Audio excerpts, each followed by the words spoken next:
Breaking right now, Variety has just dropped a bombshell investigation into Prince Harry and Meghan Markle's falling out with Netflix. And this is juicy. We're going to dissect it for the first time together.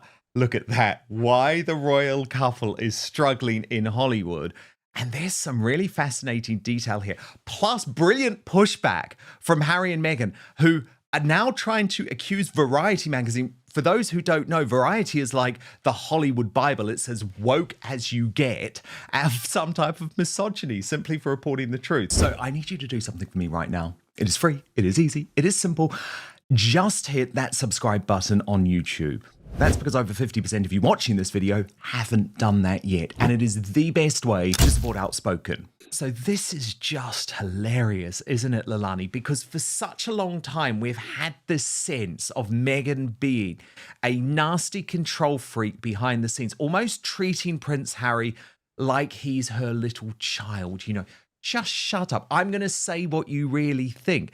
But for this to be reported in Variety is pretty damning stuff. And of course, she immediately has to run to, it's misogyny.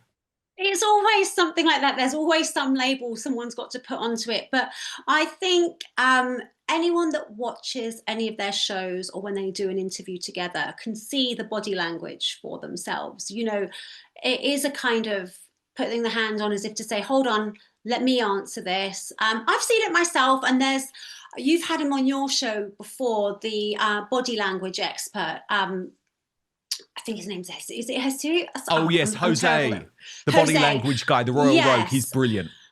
And he'll talk about it. And I think if you're watching it and you watch them together and you see any of, even when she's by herself as well, you can work it out for yourself. I think you can work it out for yourself. But yes, it's very damning that Variety has chosen to write about it, because it seems to me that no one's kissing up to them anymore. It used to be they moved over there, everybody wanted a piece of them, but it's more that they kind of want to be in that media, and that media really doesn't want them anymore. What do you make of it, Elizabeth? The fact that in these business meetings, she is clearly not only patronizing Harry, but trying to control him. I think she always wants it to be about her, doesn't she? She wants to be front center of it all. I think she tries too hard, and I feel sorry for Harry, because I think that nothing he says or does is going to be the right thing. And I think she sees herself as the leader in their relationship. I think she sees herself completely differently to how the rest of us see her. And if she doesn't get her own way, then, and I think it's not gone the way she's expected to, with the whole Netflix association and relationship. And I think she's really not going to like the fact that people are disassociating from them and realizing that it isn't the greatest business partnerships to have. 100%. And what's so interesting about this is that for a long time, Harry and Meghan got away with it by saying someone like me was effectively a tabloid guy from the UK who was trying to bring them down for political reasons, backed by the royal family. That was the idea. Oh, you know, Meghan's not a bully. This is all just lies coming from within the royal family. But what we've seen recently is the wokest of the woke turn on Harry and Meghan. It's their own kind turning on them. So Vanity Fair reported the fact that Meghan was bullying people so badly that they were ending up in rehab. Or The Hollywood Reporter talking about why all the staff were leaving and how they were really terrible to deal with. And the fact that this is now Variety is just so significant. I know loads of people will be watching and say, well, what is Variety? If you are in Hollywood, this is your Bible. What is said in Variety goes in Hollywood. It's been around since Hollywood began. Now, 3 insiders, this is really interesting, say Netflix chief Ted Sarandos is fed up with the pair. Now, why that's really fascinating is Meghan, for a long time, tried to form a close relationship with Ted Sarandos, arguably the most powerful man in Hollywood. There she was taking him to a Beyonce concert, and the suggestion was she was able to form this friendship because Ted Sarandos's wife is black. And so they had that same sort of mixed race couple thing going on, and she really used that. But that's what's interesting about this. Sarandos fed up with the pair, who, per two sources, have been known to text directly with the co-CEO about their projects, as do many A-listers who work with the streamer. Similarly, Chief Content Officer Bella Bajaria is said to have grown wary of the Sussex Pact. A Netflix spokesperson says it's completely inaccurate that Sarandos and Bajaria have lost faith in the couple. Archewell has been a thoughtful and collaborative partner, says Bajaria. And so what I should tell you here, this is very much how Variety works. So they'll give the juice from the people who are speaking off the record about what's really gone on. Then they'll give like the formal response, which is usually quite nice. So Bajaria says Archewell has been a thoughtful and collaborative partner, and we've really enjoyed working with Harry and Meghan. They're deeply engaged in the storytelling process and bring a unique global perspective that aligns with the kinds of impactful projects our members respond to. What's interesting here, and what I'm picking up, is that Harry and Meghan were being paid big bucks, huge bucks, by Netflix, and had secured this personal relationship with Ted Sarandos, but then seemed to be doing everything possible to piss Netflix off, which is very, very bizarre. So this fascinating report from Variety says that Netflix then acted immediately to have Harry and Meghan air in its entirety before the book hit shelves. Penguin shifted its release to January 2023, when Spare would become the fastest-selling non-fiction book of all time. Prince Harry earned a reported $40 million from that deal. A Netflix insider said the plan was always to air Harry and Meghan in December 2022, though two sources say plans ultimately changed to get ahead of the memoir. Concurrent to the book release incident, production on Harry and Meghan proved challenging. You can imagine that. There was a director who they split from, and Sarandos then personally appealed to the Oscar nominee Liz Garbus to shepherd the project. She agreed, and the working relationship between Garbus and the couple remained smooth throughout the process until post-production. During the editing of the docuseries, this is juicy, isn't it? Because you remember that docuseries featured some terrible moments for Meghan Markle. Do you remember when she mocked the bow that she had to give for the Queen? Yeah, there it was in that moment. So during the editing of the docuseries, two sources say Meghan appealed to Garbus to remove elements from the final cut, saying select interviews and footage would be upsetting to the royal family, especially given that Queen Elizabeth II had died 2 months prior to the series' debut. Internally at Netflix, sources say the feeling among some executives was that the couple's true intention with the request was to ensure Harry's upcoming memoir would contain exclusive news and insight that would satisfy his publisher. A Netflix spokesperson calls this characterization not accurate. Two other sources with knowledge of the process say Netflix leadership encouraged Garbus to conduct one final interview with the couple to ensure that events discussed in Harry's book would also be covered in the series. Garbus and the couple were strongly advised to deliver Harry and Meghan in a way that maximised the value of the show. They agreed, the sources add. Outside Netflix, parts of the entertainment industry began to sour on the couple. Of course, at that point, they lost their Spotify deal, and Spotify's head of talk strategy, Bill Simmons, famously called the couple fucking grifters. But the ratings were good. So this is where it's interesting.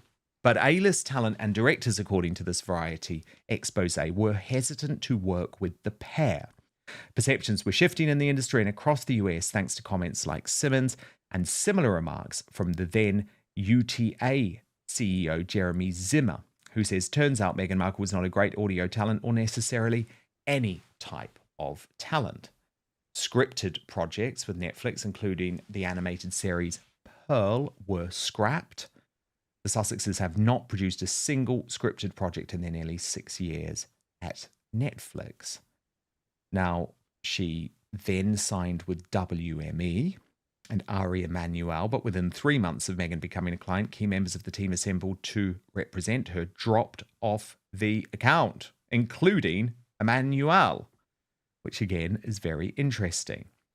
Netflix also stepped up to help define the post-Harry and Meghan era at Archewell. When Ben Browning departed as production and creative head at Archewell, the streamer showed renewed vigor, and it sounds like they really did hit the ground running, trying to build substantial projects. But sales agents and filmmakers on the ground were not interested in any Archewell investment, four sources say. Archewell specifically expressed interest in numerous documentaries. No deals materialized. So basically, people didn't want to work with Harry and Meghan. That's what seems very, very clear by this point. By March 2025, it was clear that Netflix and Archewell had changed direction. With scripted projects failing to materialize, it was time to reconsider the partnership. Prince Harry was not nearly as visible in projects. I think Meghan is underestimated in terms of her influence on culture, Sarandos told Variety last month. So the idea was that they were going to start pushing Meghan Markle. It was time to test Meghan's mettle as an entrepreneur and solo star. However, that didn't really work, did it? Sarandos confirmed that Netflix was a passive partner at that point in this as ever brand, or as Lady Colin Campbell calls it, was never. And yet again, the Sussexes' bedside manner was not well received by some inside Netflix. Insiders say that Meghan has long conveyed that Hollywood is her domain. In virtual and in-person meetings with partners, she tends to talk over or recast Prince Harry's thoughts, sometimes while he is mid-sentence, sources say, usually preceded by a touch to the arm or thigh. Meghan's lawyer, Kump, in his letter to Variety, says this assertion seems calculated to play into his misogynistic characterization of her bossing her husband around. Prince Harry, meanwhile, attests that this is categorically false. Meghan also has odd methods of providing feedback, according to three sources. She was known to disappear for long periods during Zoom calls, the sources say. Later, Netflix teams like the marketing department would be informed that her absence was due to her being offended by something that was said. But Kump, the lawyer, has hit back and said that Meghan works from home as the mother of young children aged 4 and 6 and often encounters, as many parents who work from home do, children who enter the space unexpectedly during a meeting. Independent of being a parent who works from home, Meghan is also conscious of shielding her team from the distraction of children. Nearly all professionals can attest to needing to turn off the audio or camera during a virtual meeting at some point during many hours of virtual business calls. After the second batch of With Love episodes created, sources say the writing was on the wall, that Netflix was losing faith in the former royals, while news of Netflix's divestment and the brand only hit days ago. Two sources say it had been in the works since last fall. That's when Meghan hired independent brand consultant and creative director Devon Pedswater, who had worked with Gwyneth Paltrow's Goop, signalling to several sources that Netflix had thrown the towel in on Meghan's venture. So there remain these two scripted projects in the works, of course, but, and here's the killer line, after half a decade of inconsistent shows, strategic shifts, false starts, and a diminished hold on the popular imagination, are the Sussexes really living the Hollywood dream they imagined? Back to Elizabeth Fox and Lilani Dowding. Lilani, you know how Hollywood works. You spent a long time there. Obviously, there's a lot of coded language in this article, but I would fundamentally say this is Hollywood calling time out on Meghan Markle, right? It's done. I think it is. I think when Variety starts to badmouth you, that they kind of don't want you anymore, it's a sign that it's pretty much over, because they're not going to schmooze. Like, you know, a lot of the publications will schmooze up to people in order they can keep gaining access, keep doing interviews. That appears not to be happening anymore. They don't really care whether they upset her or offend her. They just want to get the truth out there. And there seems to be a lot of history of people not wanting to work with Meghan Markle. And I think as well is that everyone knows and can spot a social climber in Los Angeles and Hollywood, because it's completely and utterly full of them. And sometimes people will play along with it if they feel they can parasite and feed off each other in a mutually beneficial way. But it seems that this isn't going to happen anymore for them. Elizabeth Fox, what did you make of this damning look inside Meghan's relationship with Netflix? I mean, I just think, why would anyone want to be doing business with this woman? Imagine giving someone over $100 million and then they treat you like that. Well, I think they saw her as a bit of a money-making, because I think they thought that because of the publicity that she's had worldwide, and because a lot of people really don't really warm towards her, I think they thought, well, it will draw people in to watch her. I think they gave her a chance. I maybe they felt sorry for her, but I think that her character is coming out, because I think that people not wanting to work with her and people, disassociating with her, I think that she wants it so badly. I kind of feel sorry for her, actually. I feel like she lacks self-awareness majorly, or she's just completely fully aware of what she's doing and completely destroying her own reputation. Not that she has one, but anyway, I just think that they've had enough of her, and I think that she's run her course. And I think that what she's trying to do and what she wants to do in California, in Hollywood, she's not going to be fulfilled in. She's not going to succeed in it, because people have seen enough, I think. They're done. The headline suggests that the article paints an especially damaging picture of Prince Harry and his treatment within the entertainment industry. That's significant because Variety isn't simply a random social media account. It's a major entertainment publication with a long history of covering Hollywood. But we need to look beyond the word brutal. What did the article actually say? Which claims were sourced? And what was fact versus commentary? Then we have that phrase, shock treatment. It sounds explosive, but what does it actually mean in this context? Does it refer to professional criticism, treatment by Hollywood executives, a specific incident, or is it simply dramatic language used to describe negative coverage? That's something viewers need to know before drawing conclusions. A dramatic phrase can completely change how an audience interprets an otherwise ordinary entertainment industry story. Now we come to the biggest claim in the entire story. Meghan supposedly called in lawyers. If that is confirmed, it would obviously be significant. But there's a very important distinction between having lawyers review a report, sending a complaint, threatening legal action, and actually filing a case. Those are four very different things. So until there's documentation or a clear statement from Meghan's representatives, we should treat the strongest version of this story cautiously. The reason this story matters is that Prince Harry's transition from royal life into Hollywood has been closely watched from the beginning.